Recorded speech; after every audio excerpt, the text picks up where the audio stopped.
नमस्कार, मैं रंजन सिंह और आप देख रहे हैं आपके अपने चैनल बहुजन साथी को। दरअसल आपको बता दें 2024 का चुनाव बड़ा महत्वपूर्ण चुनाव माना जा रहा है और देश की एक हाई प्रोफाइल सीट नगीना को माना जा रहा है, क्योंकि नगीना से भीम आर्मी प्रमुख चंद्रशेखर आजाद चुनाव लड़ रहे हैं। वहीं आपको बता दें वहीं भाजपा से ओम कुमार, वहीं सपा से मनोज कुमार जो पूर्व में जज रहे हैं वो चुनाव लड़ रहे हैं। वहीं बसपा से भी एक नया चेहरे को उतारा गया है। वही बात करते हैं हम किस प्रकार से नगीना को चंद्रशेखर आजाद जीतेंगे। इसी पर बातचीत करने के लिए मौजूद है हमारे साथ आपको बताएं तो आजाद समाज पार्टी के नेता तालिम चौधरी जी। उनसे हम बातचीत करते हैं कि कैसे वो चुनाव जीतेंगे नगीना। पहले तो भाई साहब आपका स्वागत है। बहुत बहुत धन्यवाद। जय भीम। क्या लगता है कि नगीना में चुनाव है और देश की एक हाई प्रोफाइल सीट मानी जा रही है, इतनी चर्चा तो प्रधानमंत्री नरेंद्र मोदी की सीट की नहीं जितनी नगीना की है, क्या सोचते हैं इसके बारे में?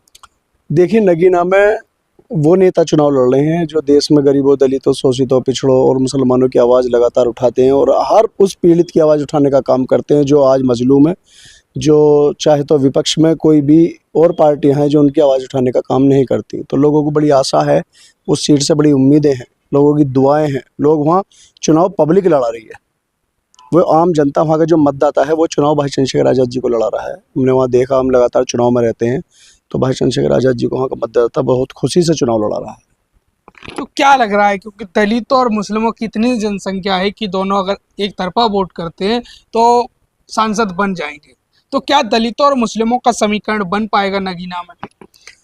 देखिए, इंशाल्लाह आने वाले समय में दलित मुस्लिम समीकरण, इस सीट से एक ऐसा मैसेज जाएगा देश के अंदर जो आने वाला समय, जो बहुजनों को बहुत मजबूत जो नेता मिले हैं चंद्रशेखर आज़ाद जी, और उसमें हमारे जो गुजर समाज का भी वहाँ पे बहुत बड़ा एक सम्मेलन हुआ था। हमारे गुजर भाइयों ने भाई चंद्रशेखर आज़ाद जी को बहुत सपोर्ट किया है, और वहाँ जाट भाई हों चाहे और हमारा सैनी समाज है, मतलब जो जो चाहते हैं कि चंद्रशेखर आज़ाद जैसा नेता जो लगातार हमारे लिए लड़ता है, संघर्ष करता है, तो उन्हें हम यहाँ से सांसद बनाकर संसद भेजें। क्या लगता है आपको, जब भी वहाँ कोई नेता जाता है विपक्ष का, चाहे समाजवादी पार्टी हो, बहुजन समाज पार्टी हो, सीधा चंद्रशेखर आजाद पर हमलावर क्यों रहते हैं और वो कहते हैं कि ऐसे लोगों को वोट मत करना जो बीजेपी की बी टीम है? तो बीजेपी की बी टीम का आरोप क्यों लगता है चंद्रशेखर आजाद पर? समझ में एक बात नहीं आती हमें आज तक, जो बीजेपी की बी टीम कहते हैं। जब खास तौर से मैं मेरठ मंडल का अध्यक्ष हूँ और मुस्लिम समाज से हूँ, तो जब हम पर जुल्म होता है, जो ये बीजेपी की बी टीम कह रहे हैं, ये अपने घर पर बैठते हैं। एक पार्टी तो ट्वीट करती है और दूसरी पार्टी हमारे मुस्लिम जितने भी नेता थे बड़े बड़े, उन्हें सबको मरवा दिया। इनकी खामोशी से वो जुल्म हम पर हो रहे हैं और ये हमें बी टीम कहते हैं, हमारे नेता को बी टीम कहते हैं। जिस नेता पर उम्र से ज़्यादा, उनकी उम्र से ज़्यादा मुकदमे हैं और वो सिर्फ समाज की खातिर है, वो हर समाज के लिए, चाहे मुस्लिम समाज की CNRC की लड़ाई रही हो, चाहे अल्ताफ़ का मामला रहा हो, चाहे जुनैद का नासिर का मामला रहा हो, चाहे हमारे दलित भाई जो वहाँ जितेंद्र मेघवाल जिन्हें मूछ रखने पर मार दिया जाता है, इंद्र मेघवाल जिन्हें पानी का घड़ा छूने पर उस बच्चे को मार दिया जाता है, सबकी लड़ाई कौन लड़े? चंद्रशेखर आज़ाद। और बी टीम किन्हें कहते हैं? हमें कहते हैं। जो हमारे नेता पर उम्र से ज़्यादा, उनकी उम्र से ज़्यादा, उन पर मुकदमे हैं और ये अपने घर बैठकर हमें पिटने का तमाशा देख रहे हैं और ये देख रहे हैं कि अगर चंद्रशेखर आज़ाद जैसा नेता यहाँ बन गया तो हमारी दुकानें बंद हो जाएंगी। और ये सच्चाई भी है, क्योंकि यहाँ वहाँ की जो जनता है, जो प्यारे हमारे मतदाता हैं, जो हमारी माताएं बहनें हैं, वहाँ नौजवान हैं, बुजुर्ग हैं, उनका सबका आशीर्वाद भाई चंद्रशेखर आज़ाद जी को मिल रहा है। और ये लगातार वहाँ मीटिंगें कर रही है, लोगों को ये कह रही है कि इन्हें जीतने दो। जब 80 में से एक सीट से तुम्हें क्यों खतरा है भाई? आपको तो खतरा नहीं होना चाहिए। जब एक तरफ तो आप संविधान को कहते हैं कि बचाओ, तो आप ढोंग जो ये नाटक कर रहे हैं ना, ये वहाँ की जनता देख रही है। और आने वाले समय में वहाँ के प्यारे मतदाता आपको ये बताएंगे कि आप चंद्रशेखर आज़ाद जी के साथ आपने वहाँ क्या गद्दारी करी है। क्योंकि आदरणीय चंद्रशेखर आज़ाद जी तो लगातार बहुजनों की लड़ाई लड़ रहे हैं, संघर्ष करते हैं और देश में कहीं भी एट्रोसिटी होती है वहाँ जाने का काम करते हैं। इनके तो ना नेता जाते, ना ये खुद जाते। एक आरोप लगता है नगीना में कुछ नेता पहुंच रहे हैं तो वो ये कह रहे हैं कि चंद्रशेखर आजाद जब भी सड़क पर उतरता है तो समाज के नेताओं को जेल पहुंचा देता है, उन पर केस लग जाते हैं, उनकी पढ़ाई रुक जाती है, उनकी नौकरी रुक जाती है। तो इस पर क्या राय है आपकी? देखिए, बगैर क्रांति, बगैर संघर्ष, बिना संघर्ष कुछ नहीं मिलता। ये गलतफहमी दिमाग के निकाल दें। कुछ हमारे बसपा के साथी भी कहते हैं कि ये चंद्रशेखर आज़ाद जी ऐसे संघर्ष वो युवाओं को जेल भिजवाते हैं, जबकि ऐसा नहीं है। भीम आर्मी लगातार लड़ाई लड़ती है और संघर्ष हमारे नेता ने हमें सिखाया है, क्योंकि हम लगातार संघर्ष करते हैं और ऐसा नहीं है कि हम मुकदमा वहाँ करवाने का काम करते हैं, हम लगातार संघर्ष करो, बगैर संघर्ष के कुछ नहीं मिलने वाला। मान्यवर काशीराम साहब ने तो पूरे देश में साइकिलें चलाई थी, बहुत आंदोलन किए थे। आपने पुरानी उनके वीडियो देखो, जो उन्होंने जिनके साथ काम किया, आज जो बुजुर्ग हैं वो बहुत याद करते हैं मान्यवर साहब को। क्या बगैर संघर्ष के कुछ मिला है दुनिया में? तो यहाँ तो कोई बगैर संघर्ष के कुछ नहीं मिलता। लेकिन ये चाहते हैं कि घर बैठकर हम रहें और जुल्म इन पर हो। जब ये पिटाई हो इनकी तो ये हमारी तरफ को भागे चले आए, लेकिन वो समय अब खत्म होने वाला है। जब चंद्रशेखर आजाद जी यहाँ से सांसद बनेंगे तो एक देश में बड़ा अच्छा मैसेज आएगा कि जो युवा आपके साथ 10 साल से लगातार लड़ाई लड़ रहा है वो आज सांसद बन चुका है। और आने वाला टाइम इंशाल्लाह हमारा होगा, बिहार में आजाद समाज पार्टी का होगा, हर उसका होगा जो लगातार बहुजनों के लिए संघर्ष करते हैं। क्या लगता है आपको, जिस प्रकार से आपने 2022 में भी गठबंधन करने की कोशिश की लेकिन अखिलेश यादव ने नहीं किया, कई उपचुनाव में समाजवादी पार्टी आरएलडी का आपने समर्थन किया, लेकिन आपको क्यों नहीं सीट दी जा गई? क्या लगता है आपको इसका फैक्टर कि चंद्रशेखर आज़ाद को नगीना सीट नहीं छोड़ी गई? देखिए, चंद्रशेखर आज़ाद जी जो हैं देश के उभरते हुए नेता हैं। उनका नाम टाइम मैगजीन, जो दुनिया की सबसे टॉप पत्रिका है, उसमें नाम आया था भारत की तरफ से जो सबसे उभरते हुए नेता, उनका नाम चंद्रशेखर आज़ाद है।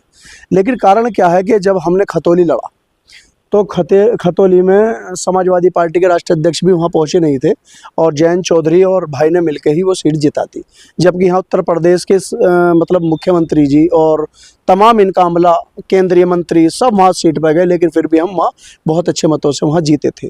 क्योंकि एक अच्छा मैसेज था, भाई चाहते थे कि जो हम पर जुल्म हो रहा है और हम सब मिलकर संगठन बनाकर, पार्टियाँ हम सब गठबंधन कर कर इस जुल्म का सामना करें।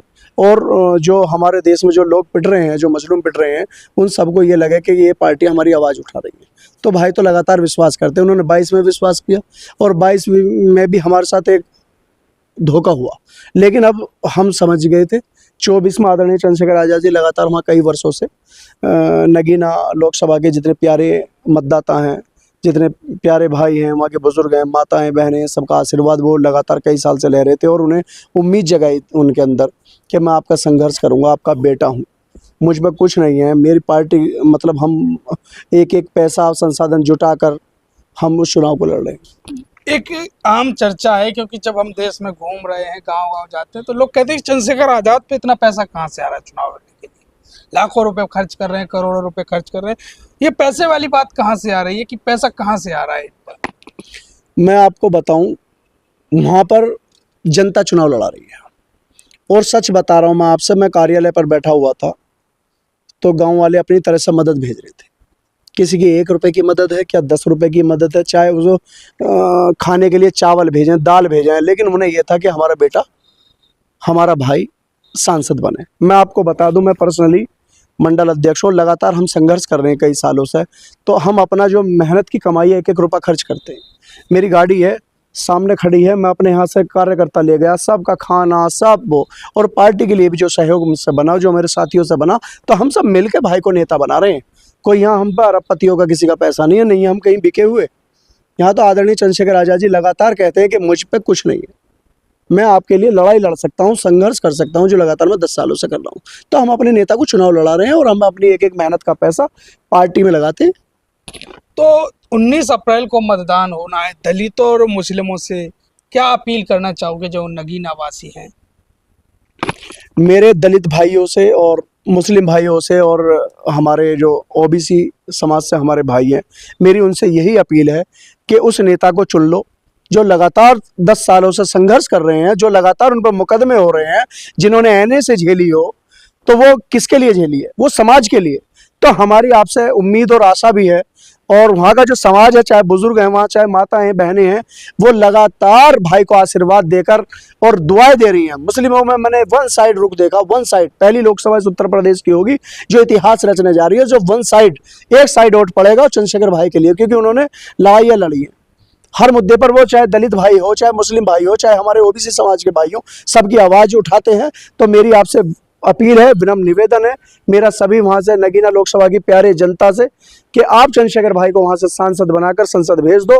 आने वाले जो ये आप पे जुल्म करते हैं, जो लगातार विपक्ष नाम की इस देश में कोई चीज़ नहीं है, तब भी हमारे आजाद समाज पार्टी आपके लिए खड़ी रहती है। तो मैं आपसे उम्मीद और आशा है कि आप वहां से लाखों वोटों से भाई को जिताएंगे और हम आपको विश्वास दिला देंगे हमारे नेता धोखा देने वाले नेता नहीं है, जिन्होंने बगैर सांसद विधायक रहते हुए भी इस देश में सबकी लड़ाई लड़ी है, हर गरीब मजलूब की लड़ाई लड़ी है, बहन बेटियों की लड़ाई वो लड़ने का काम करते हैं। चाहे 68,000 शिक्षक भर्ती घोटाला हो, चाहे वहाँ जुनैद नासिर की लड़ाई हो, सीए एनआरसी हो, इतनी लड़ाई हमने लड़ी है, चाहे देश के कोई से भी प्रदेश के अंदर। तो मेरी आपसे अपील है, विनम्र निवेदन है कि आप भाई चंद्रशेखर आजाद जी को वहां से सांसद बनाइए। ये सीट इस देश का इतिहास और भूगोल दोनों चीज में बदलाव आएगा और यहाँ से एक ऐसा नेता पैदा होगा कि जो इस उत्तर प्रदेश के साथ देश में एक नया बदलाव आने वाला है। तो ये हमारे साथ आज़ाद समाज पार्टी के नेता तालिम चौधरी जी थे, जिन्होंने बड़ी बेबाकी से कई सवालों के जवाब दिए।